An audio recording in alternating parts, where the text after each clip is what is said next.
What's up, everybody? Welcome to DFS by the Numbers. These are my NASCAR DFS core plays for the Dixie Vodka 400. And just wanted to get some extra NASCAR content out for you guys. Going to be giving out my 4, maybe 5 favorite plays for this upcoming Sunday's race.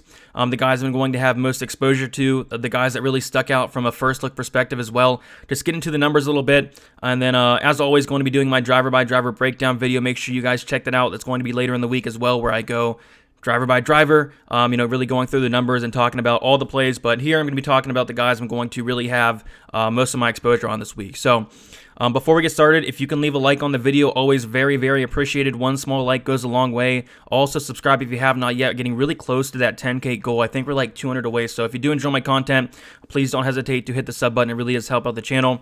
If you do want extra content, you can sign up on the Patreon, $5 a month. We have almost 300 members on there. With that, you get my model with all the stats for all the drivers. You get the track type history, the track history for the last 3 years, career history, the current form, and then once we get practices and qualifying back, all of that will be in there as well. You get my targets, projections, lineup percentages, access to Discord, lots of great stuff in there. Like I said, only $5 a month, which is $1.25 per race. I think the most popular option would be the all sports access, which you get MMA and NASCAR, which are probably my two best sports. So if you guys want to check that out, the link will be in the description below. Very affordable prices. I try to make the content very cheap and very good as well. So with that said, I will be going live at 12 o'clock p.m. Eastern Time on Karma Media, DFS Karma. I'm going to be going on there with a couple guys around 12 o'clock, talking our final thoughts, giving out our final plays. So come in, hang out. I will put the link in the description below for that, so make sure you guys check that out. Going to be doing that for the near future there, so I'm very excited to be going live on Sundays. Not something I've done before, but something I've been wanting to do, and I'm going to be doing that on Karma Media. So with all that out of the way, let's get into the core plays here. So this is the Dixie Vodka 400. We're going to have 267 laps, and it's going to be a big difference from what we've seen the past couple weeks. We're going to be looking for dominators now. I mean, the last couple races, we haven't worried about dominators at all. We've been looking at place differential, but now we're going to need some dominators. We have 267 laps to lead, so we're going to be talking some dominators that I like in this video. And first play here, Kyle Busch. I wouldn't necessarily think he's going to dominate a ton of laps here, but I really think he could. I mean, he's starting 24th. He has lots of place differential, has that place differential upside of looking for. Average finish of 3.67 here in the last 3 years, last 3 races, which is the best on the entire slate. And he has led 450 laps here in his career, which is the best on the slate as well. And he also has 5 intermediate track wins in the last 2 years. So Kyle Busch, extremely good here. And Kyle Busch is somebody that he really had an off year last year. I mean, I was really surprised. It was week after week having problems with his car. I think this is a good year to bounce back, and I think this is a good race to bounce back for Kyle Busch as well. I do expect a huge bounce back from the performances last year, which was, to say the least, not great at all. It seemed like every week I was going to play Kyle Busch. He was low owned. I thought, yes, it could be the week, and then he goes out there. He does not perform great, but I think this is a very good track for him to do well. And I know it can't take it too much into account, but the last couple races, Kyle Busch has been looking decent. I know there have been some road courses, but still, he's been looking decent. So I am expecting to bounce back, and I do like Kyle Busch. He is the most expensive on the slate, and for a very good reason. He's absolutely insane here, and I don't hate him at starting 24th. I would not be shocked if he did lead some laps and contend for the win as well. So Kyle Busch, for me, 11,800, very expensive, but for a very good reason. So getting into probably my favorite dominator on the slate is going to be Denny Hamlin. He is starting on the pole. He does have some dominating upside starting first. So he has an average finish of 7.67 here, which is going to be the 4th best on the entire slate. And he has led 180 laps here in the last 3 races, which is the best on the slate. So definitely has dominating potential. And he has led 393 career laps here, which is going to be the 3rd best. And pretty solid at intermediate tracks. He does have an average finish of 12.5, 5 wins in his last 2 years, 13 top 5s. So yeah, I do think he can finish up in that top 5. Don't necessarily think he wins, but I mean, it's possible, but I do expect him to lead a good chunk of the laps, especially early. We've seen that he can dominate this race before. I would not be shocked if he led a good amount of laps here. And the price of Hamlin is just so intriguing. 9,600, you're getting a huge discount off of guys like Kyle Busch, who's 11,800, Martin Truex Jr., who is 11,400, Chase Elliott, who's 11,000.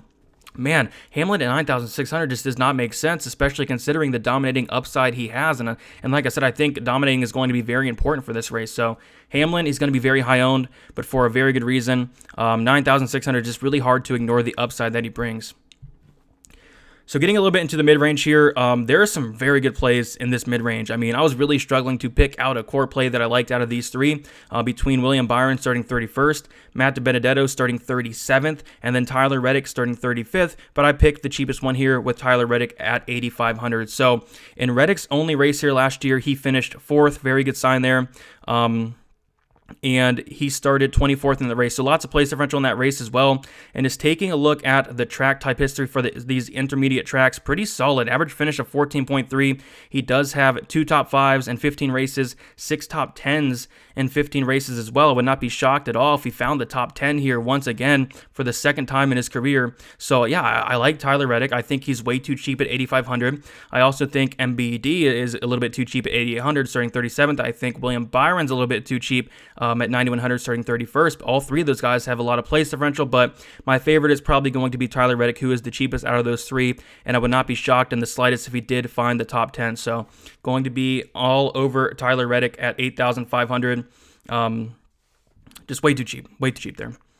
So getting into the next play here. So what I noticed about the slate is there really aren't many value plays at all. I mean, the punt plays are very, very ugly this week, to say the least.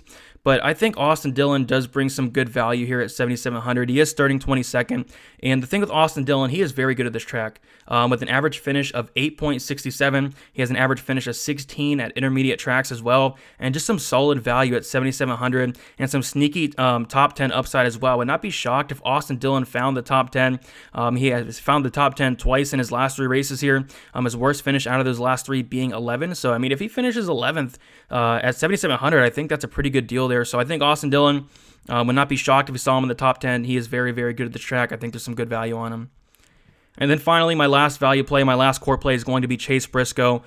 Another guy where I don't get this price point. I think the pricing for Draftkings was a little bit weird this week. I mean, there's a lot of plays that are a little bit underpriced, and there are some plays that are overpriced as well up at the top.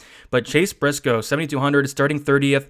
He's in very good equipment. He's in the number 14 car, which was Clint Bowyer's car, and just has solid place differential upside, extremely good value at 7,200, and he just seems way too underpriced at 7,200 as well. So going to be all over Briscoe. And like I mentioned, there really aren't many good value plays, but I think Briscoe's a very, very good one. So yeah, so the 5 I'm really looking at: Kyle Busch, Denny Hamlin, Tyler Reddick, Austin Dillon, Chase Briscoe. I think those 5 are pretty solid, going to have a decent amount of exposure for him. So yeah, guys, that's about it. If you guys can hit the like button if this video helped out in any way, shape, or form, please subscribe if you have not yet. And then look out for the driver-by-driver breakdown video, which will be out in the very near future, where I do go driver-by-driver, giving out my full plays. And if you do want to support the channel more, if you do want to get extra content, check out the Patreon. $5 a month for the NASCAR tier really does help out a lot. I have almost 300 members on there, trying to keep that growing as well. So that's about it, guys, and good luck on Sunday.